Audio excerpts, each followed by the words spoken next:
Hi, I'm Barry with Ikan. Today we're going to talk about calibrating your VX7 or VX9 monitor. And in doing so, you're going to use the blue gun or blue only feature on the monitor itself.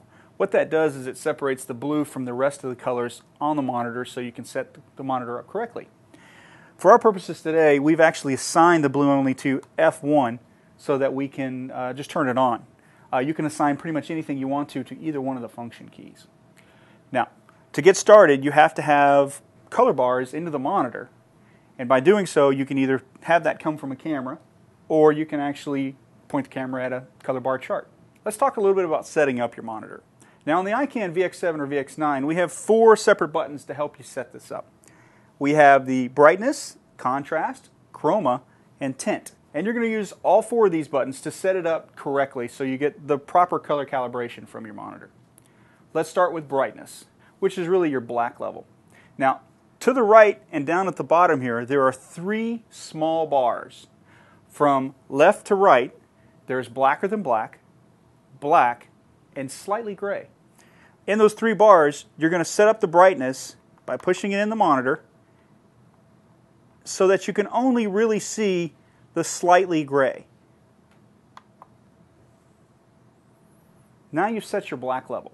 Let's talk a little bit about contrast and tint, or sometimes known as phase. With contrast, this button right here, you're basically adjusting the monitor up or down so that it is pleasing to your eye as the operator or to a director or producer if they're using that monitor as well. Now, with tint, sometimes known as phase, you're making adjustments so that the middle 2 bars here are aligned or look roughly the same. This bar needs to adjust with this small block. This bar adjusts to match this small block. You're going to make the adjustments so that each block and bar match up. Let's talk a little bit about chroma. On the chroma button, right here, you're going to adjust up or down with the bars that you have at either end of the monitor. This bar corresponds with this small block from left to right, and then vice versa. This bar corresponds with this small block on the other end.